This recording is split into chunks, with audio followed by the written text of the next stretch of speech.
कितने भी ईमानदार आदमी को आप प्रधानमंत्री बना दो, अगर सिस्टम वही है तो या तो सिस्टम में वो लूट करेगा, नहीं तो वो सिस्टम उसको निकाल के बाहर फेंक देगा, क्योंकि ये सिस्टम लूट को ही पसंद करता है और कुछ पसंद नहीं है इस सिस्टम।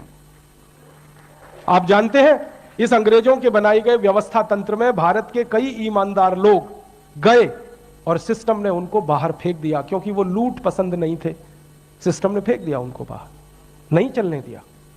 दो नाम तो आपके सामने हैं, एक थे श्री लाल बहादुर शास्त्री और दूसरे थे श्री मोरारजी देसाई। दोनों ऐसे प्रधानमंत्री थे जिनकी ईमानदारी की कसम खाई जा सकती है। शास्त्री जी जब प्रधानमंत्री बने थे ना, तो धोती फटी हुई थी उनकी, जब उन्होंने शपथ ग्रहण की थी, फटी हुई धोती में शपथ ग्रहण की थी। और पता चला कि उनके पास 2 ही धोतियां थी और 2 ही कुर्ते थे जब वो प्रधानमंत्री बने। तो किसी ने कहा कि अब तो प्रधानमंत्री हो गए, किसी ने क्या, उनकी धर्मपत्नी ने कहा था अब तो नई धोती ले लो। तो उनका यह कहना था कि करोड़ों भारत के किसान फटी हुई धोती जब तक पहनते रहते हैं, मुझे नई धोती पहनने का अधिकार नहीं है। ऐसे ईमानदार प्रधानमंत्री जब घुसे सिस्टम में, तो सिस्टम ने उनको बर्दाश्त नहीं किया, निकाल के फेंक दिया, मार डाला, हत्या कर दी उनकी। अब तक सारी दुनिया को यह बताया गया कि शास्त्री जी की मृत्यु हुई थी हृदयघात से, और मैं 20 साल से यह चिल्ला रहा हूं। मेरी पुरानी कैसेट अगर आप पढ़ सुन लें तो उसमें आपको पता चलेगा कि वो मरे नहीं थे, हत्या की गई थी उनकी, मर्डर था। क्योंकि रूस में ताशकंद में जब वो गए पाकिस्तान से समझौता करने के लिए, तो शाम तक वो स्वस्थ थे और रात को अचानक से मर गए। तो भारत में जब रिपोर्ट रिलीज हुई थी तो ये कहा गया था कि उनको हार्ट अटैक हुआ।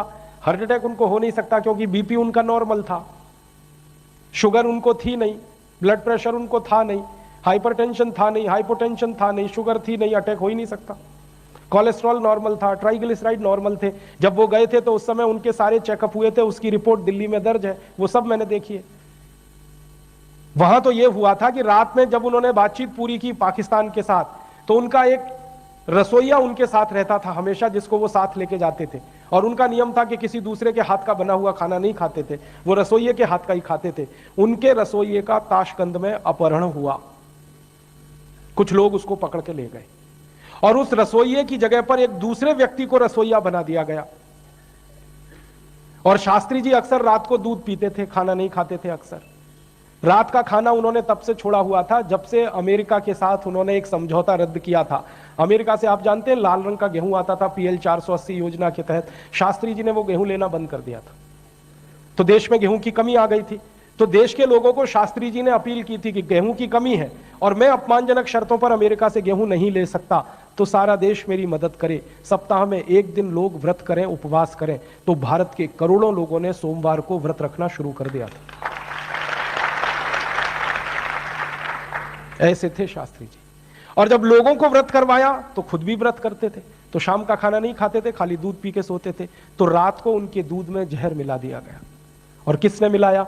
नकली रसोइया जो उनका रखा गया, असली रसोइयों का अपहरण करके, और उनके असली रसोइये की बाद में हत्या की गई थी। ये सारे सबूत भारत सरकार के पास है, लेकिन सरकार इनको लोगों को बताने से डरती है, क्योंकि उस हत्या में ऐसे कई बड़े लोगों का हाथ है कि जिनके चेहरे खुल जाए तो शक्ल दिखाना मुश्किल हो जाएगा।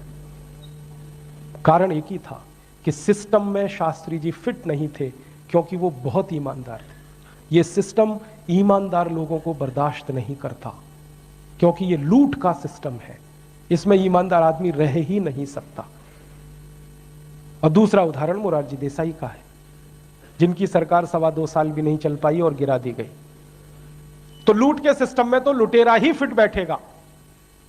आप ये जान लो कि इस लूट के सिस्टम में कोई 10 साल, 15 साल, 20 साल राज कर रहा है, तो वो सिस्टम के साथ चल रहा है, इसलिए 15-20 साल राज कर रहा है। क्योंकि सिस्टम लूट रहा है तो वो भी लूट रहा है, बस अंतर इतना है कि उसमें बंदर बांट हो रही है। और सिस्टम के साथ जो अच्छे से बंदर बांट कर लेगा, उसी की नौकरी, उसी की सिस्टम में डिमांड 15 साल, 20 साल तक रहेगी। तो आप समझ लो, कोई 5 साल मुख्यमंत्री रह गया, कोई 10 साल, कोई 15 साल। कारण क्या? उसने भी लूटा, सिस्टम को भी दिया, इसलिए रह गया। ईमानदार को तो यह सिस्टम रहने ही नहीं देता। अब हमारे सामने गंभीर प्रश्न है, यक्ष प्रश्न है। वो ये है कि ये लूट की व्यवस्था जैसे चल रही है, इसको ऐसे ही चलने दिया जाए। अंग्रेजों ने जो लूट का तंत्र बनाया, इसको ऐसे ही बने रहने दिया जाए और जैसे अब तक लूटा है आगे भी ये देश लूटता रहे। एक तो ये रास्ता है, और हमारे देश में बहुत लोग हैं जो इस रास्ते पर चलना पसंद करते हैं। वो ये कहते हैं तुमको क्या पड़ी है, चलने दो ना जैसे चल रहा।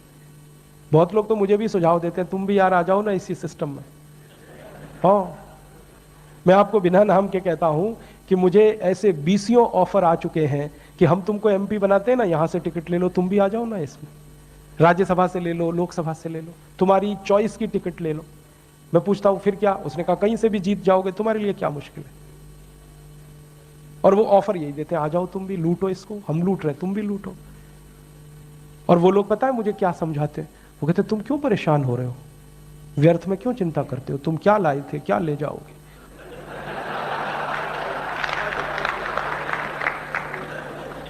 वो तो मुझे इतनी बड़ी फिलॉसफी समझाते हैं, जो हो रहा है अच्छा हो रहा है, आगे होगा और भी अच्छा होगा, तुम व्यर्थ क्यों चिंता करते हो, तुम क्या लाए थे क्या ले जाओगे, लगो ना लूटने में तुम भी। हाँ, बहुत बड़ी फिलॉसफी समझाते। और श्री कृष्ण का नाम लेके समझाते कि देखो हम नहीं कह रहे, भगवान श्री कृष्ण ने कहा है, भगवत गीता में कहा है, क्यों व्यर्थ परेशान होते हो, क्यों चिंता करते हो, क्या लाए थे क्या ले जाओगे, लुट रहा है लुटने दो, आगे लुटेगा और भी लुट अच्छा होगा। तो ऐसी फिलॉसफी के मानने वाले बहुत पाखंडी लोग हैं इस देश में।